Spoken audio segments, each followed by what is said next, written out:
वळूयात पुढच्या एका बातमीकडे। लोकसभा निवडणुकीसाठी महायुतीच्या जागा वाटपाचा सुद्धा फॉर्म्युला ठरल्याची माहिती सूत्रांनी दिली। पण जागा वाटपाचा फॉर्म्युला शिवसेनेला मान्य होईल का असा प्रश्न निर्माण झालाय आणि त्याचं कारण म्हणजे वर्षा निवासस्थानी मुख्यमंत्र्यांच्या अध्यक्षतेखाली झालेली बैठक।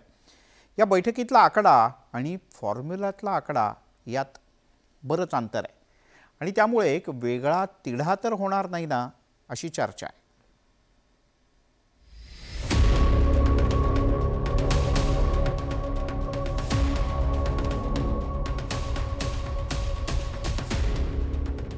महायुती लोकसभा निवडणुकीसाठी सज्ज झालेली आहे। लोकसभा निवडणुकीसाठी राज्यातल्या 48 मतदारसंघांची वाटणी करण्यात आलेली आहे।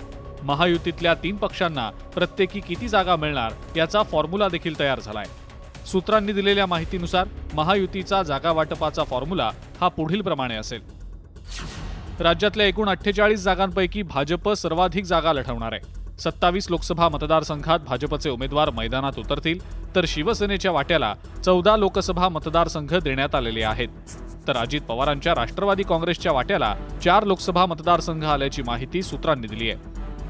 मात्र सोमवारी मुख्यमंत्र्यांच्या वर्षा या शासकीय निवासस्थानी झालेल्या एकनाथ शिंदे यांच्या अध्यक्षतेखालच्या बैठकीत शिवसेनेच्या नेत्यांनी 18 जागांवर दावा करण्याची भूमिका घेतलेली आहे। 2019 मध्ये शिवसेनेनं 22 जागा लढवून 18 जागा जिंकल्या होत्या।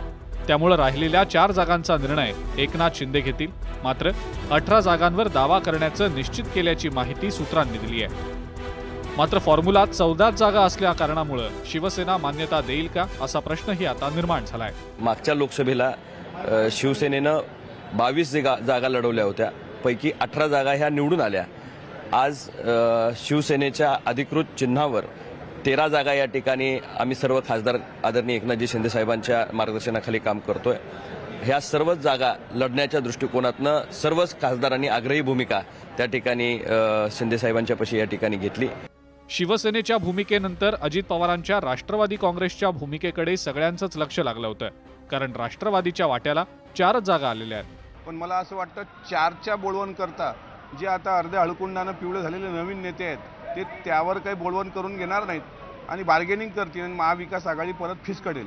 त्यामुळे महायुतीमध्ये लढलेल्या सर्व जागा शेवटी आम्ही आमच्या पक्षाचं बघू। आमच्या 10 जागेच्या मागण्या आहेत, त्या मागण्या मान्य झाल्या पाहिजे यासाठी आमचा प्रयत्न आहे। त्यांना 4 भेटतील का 2 भेटतील हे आम्ही सांगू शकत नाही। त्यांना जेवढ्या भेटतील तेवढ्या त्यांनी लढावे आणि जिंकून यावं। महायुतीमधल्या फॉर्म्युल्यात शिवसेनेच्या वाट्याला जागा कमी मिळाल्यामुळे विरोधकांनी यावर टीका करण्याची संधी सोडलेली नाही। महायुतीचं कुठं झालंय अजून? भिजत गोंगळा आहे। तो म्हणते 18, तो म्हणते 12, कधी बसतील यांचे 13, हे आता कळेल। त्याच्यातूनच आपसात भांडणं आहेत। आमच्यामध्ये कुठलंही नाही, एकदम स्मूथली शांतपणे निवांतपणे आम्ही सगळं चाललो आहोत आणि आमचं सगळं काम व्यवस्थित होईल। आणि मुख्यमंत्री आता कोणाचा करेक्ट कार्यक्रम करतात माहीत नाही, पण आम्ही महायुतीचा मात्र करेक्ट कार्यक्रम करू।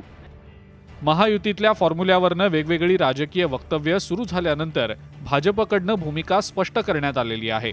महाराष्ट्रातल्या विरोधी पक्षाला आम्ही लोकसभेमध्ये महायुतीचे पक्ष कोण किती जागा वाटून घेणार, कोण कुठून लढणार याबद्दल त्यांना अधिक चिंता आहे। त्यांनी आमची चिंता करू नये, तुम्ही तुमची चिंता करा। कुठून लढायचं, काय लढायचं, कोण कसं करेल, किती जागा लढवेल हे आमचे महायुतीचे नेते ठरवतील।